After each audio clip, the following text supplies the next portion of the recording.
사람이 살아가는 어느 곳에나 갈등과 또 문제가 있습니다. 그래서 세상에서는 이러한 문제들을 또 피하고 또 문제가 생겼으면 잘 해결하기 위해서 여러 가지 방법들을 쓰죠. 서로 간에 예의를 갖추고 또 문제가 있으면 만나서 식사도 하고 또 술자리도 갖고 그렇게 합니다. 제도적으로도 이제 정치가 생겨나고 또 그런 문제들을 조정하고 돕는 여러 기관이나 단체들이 생겨납니다. 이런 문제는 교회 안에서조차 다 있습니다. 우리 교회에도 이제 이런 문제가 있는 것을 봅니다. 어떻게 하면 하나님이 주시는 은혜와 응답을 받을 것인가? 오늘 하나님이 주시는 말씀 받기를 원합니다. 본문에 보면 하나님이 만드신 최초의 관계가 나옵니다. 그것이 남자에게 여자를 주셔서 부부의 관계를 이루게 하십니다.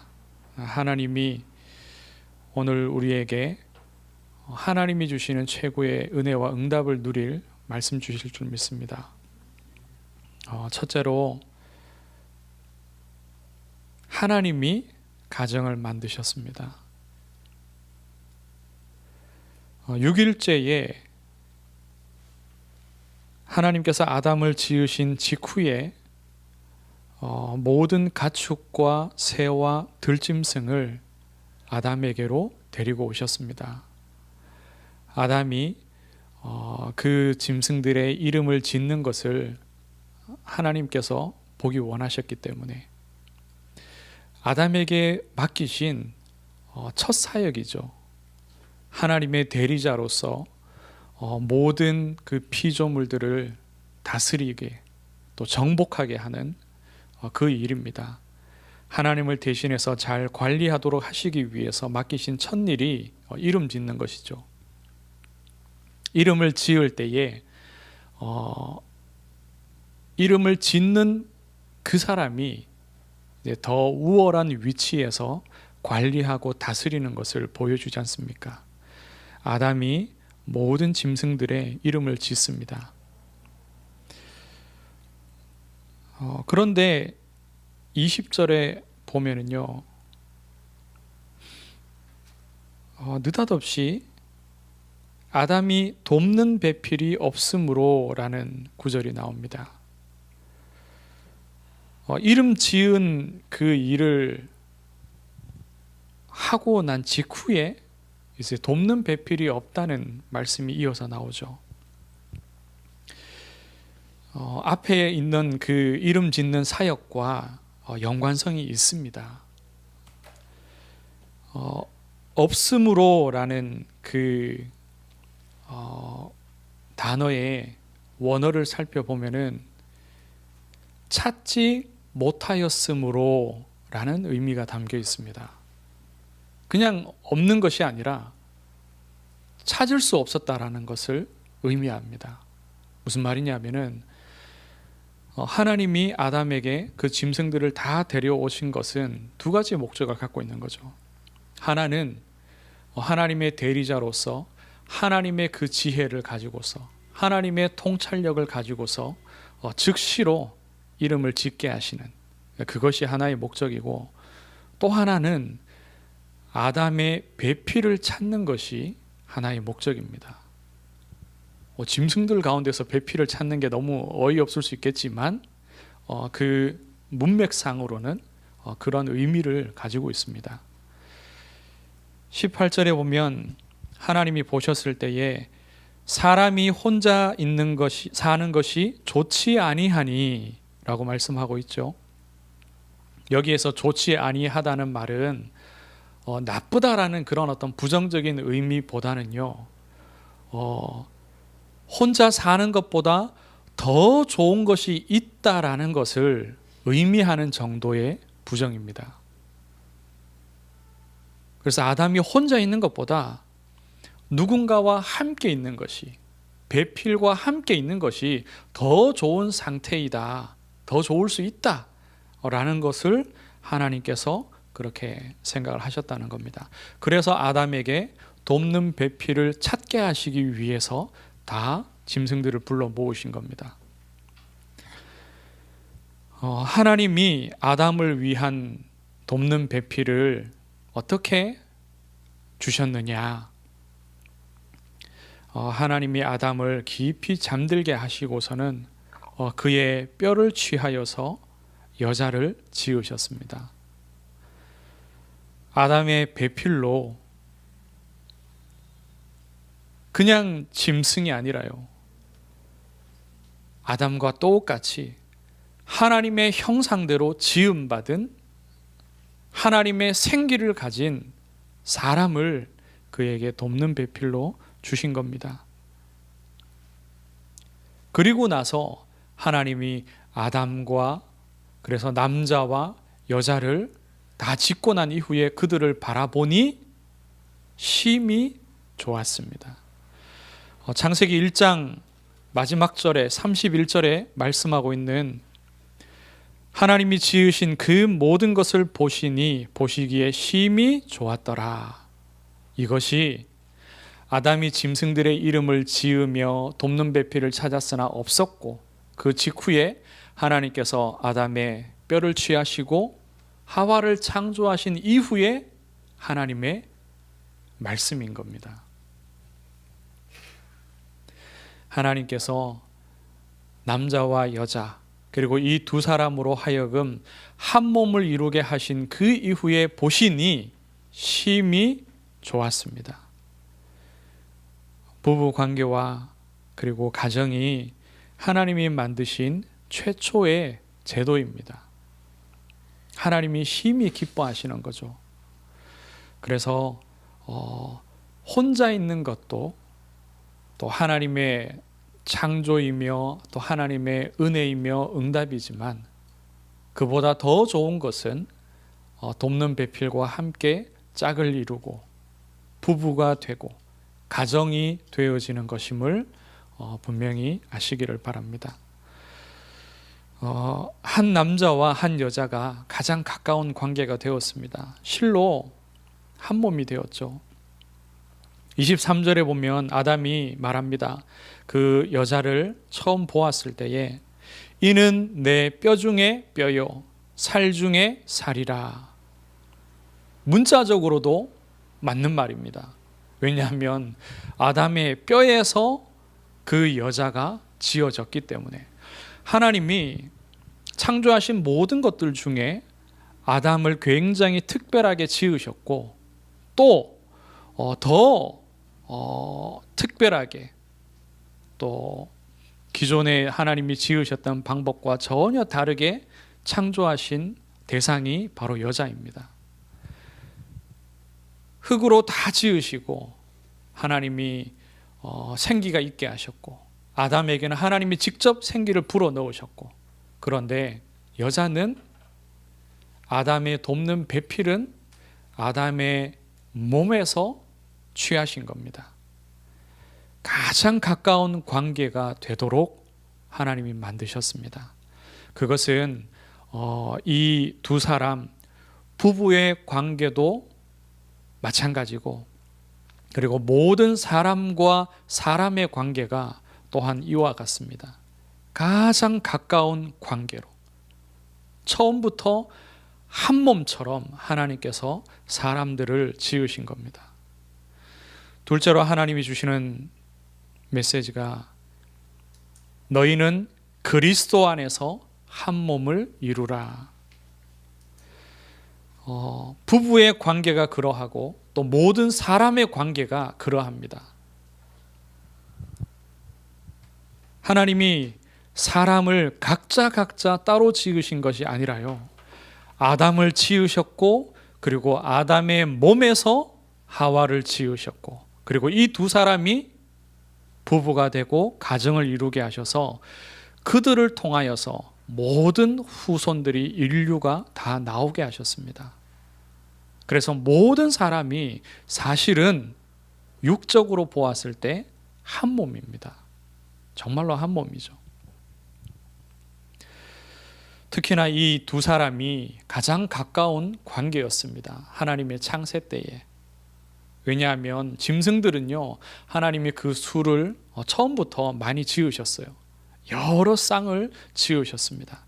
그런데 사람은 단 두 사람 하나님이 지으셨죠. 아직 자녀도 없을 때예요. 당연히 부모도 없죠. 처음으로 지어진 사람들이니까. 그래서 이 피조 세계에서 모든 생명을 가진 피조물들 중에 가장 가까운 관계가 이 두 사람입니다. 살 중에 살이고 뼈 중에 뼈라는 그 말이 너무나도 합당하죠. 그런데 창세기 3장에 보면은 그 사단의 유혹을 받고 범죄하는 그 이후에 아담이 하와를, 자기 아내를 가장 가까운 그 관계의 그 대상을 원망하고 비난합니다. 저 여자 때문에. 하나님의 그 은혜도 부정하죠. 하나님이 내게 주신. 두 사람이 한 몸을 이루는 것이 더 선하고 더 아름다워서 하나님이 그리하셨는데, 이제 그것조차 아담이 부정을 하는 거죠. 관계가 깨어집니다. 한 몸의 그 관계가 깨어지죠. 하나님의 사랑이 아니고서는, 하나님의 은혜가 아니고서는 모든 관계는, 가장 가까운 관계조차도, 한 몸이었던 관계조차도 깨어지게 됩니다. 그때부터 모든 사람과 그들의 관계는 저주 아래에 있게 됩니다. 서로 간에 원수가 되죠. 부모 자식 간에 원수가 되고, 부부 간에도 당연히 원수가 되고요. 모든 사람이 원수가 되고 서로를 적대하게 됩니다. 하나님의 은혜를 떠났을 때부터, 하나님의 사랑이 끊어질 때부터, 다른 면을 보자면요, 하나님을 떠나고 하나님의 말씀을 따르지 아니하고 하나님께 불순종하는 그 순간, 내가 하나님처럼 되리라 하는 그 교만함에 빠지는 순간, 사람의 모든 관계는 깨어집니다. 근본적으로는 하나님과의 관계가 먼저 깨어지는 거죠. 어떻게 회복할 수 있습니까? 그리스도 안에서 회복할 수 있습니다. 갈라디아서 3장과 로마서 12장에 보면은 그리스도 안에서 하나가 되고 한 몸이 될 수 있다고 말씀합니다.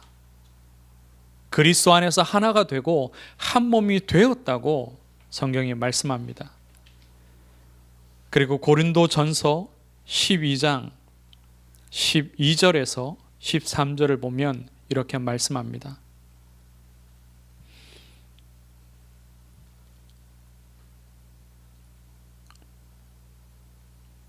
몸은 하나인데 많은 지체가 있고 몸의 지체가 많으나 한 몸임과 같이 그리스도도 그러하니라. 우리가 유대인이나 헬라인이나 종이나 자유인이나 다 한 성령으로 세례를 받아 한 몸이 되었고 또 다 한 성령을 마시게 하셨느니라. 우리가 예수를 그리스도로, 우리 인생의 구원자로, 주인으로 영접할 때에, 믿을 때에 우리가 하나님의 자녀됩니다. 그리고 그때 성령께서, 한 성령께서 우리 안에 내주하시게 됩니다. 그러면 한 성령이 임한 모든 하나님의 자녀들이 그리스도로 말미암아 한 몸이 되는 거죠. 하나가 되는 겁니다. 그것은 유대인들에게 있어서 절대로 있을 수 없는 일이었던 유대인과 이방인, 헬라인이 하나 되는 것까지도 말씀합니다.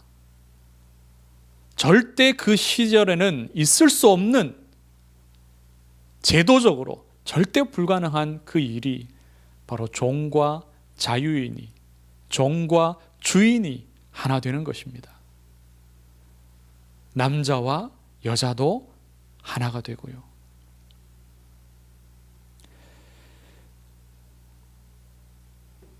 영적으로 하나 되지 못하면 절대로 하나 될 수 없습니다. 오직 그리스도가 주인 되셔야 하나 될 수 있습니다.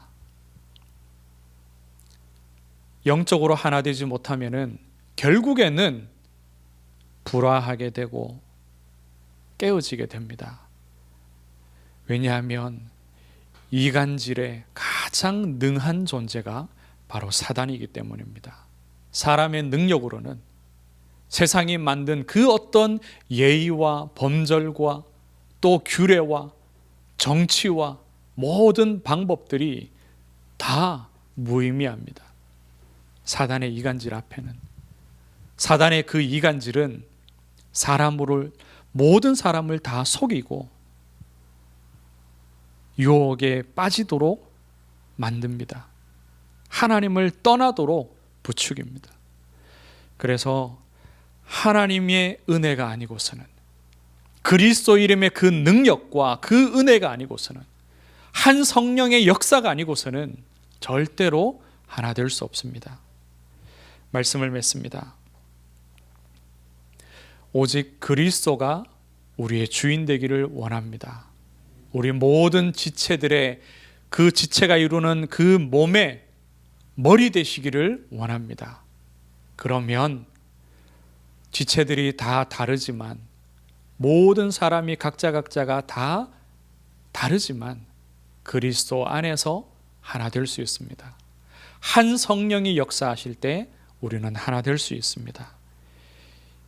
이후에 우리 교회는 오직 그리스도 안에서 하나 되는 그 역사가 있기를 주의 이름으로 축원합니다. 하나님, 은혜를 감사합니다. 그리스도 안에서 한 몸 되게 하심을 감사합니다. 육신적으로 하나가 아니라 그리스도 안에서 영적으로 하나 되게 하시고 하나님과 하나 되며 또 주의 백성들 간에 하나 될 수 있도록 은혜 주심을 감사합니다. 이 응답이, 이 역사가 이후에 우리 교회 안에 늘 있게 하시고 우리 주의 백성들이, 전도자들이 가는 모든 현장마다 응답받게 하여 주시옵소서. 살아계신 예수 그리스도 이름으로 기도드리옵나이다. 아멘.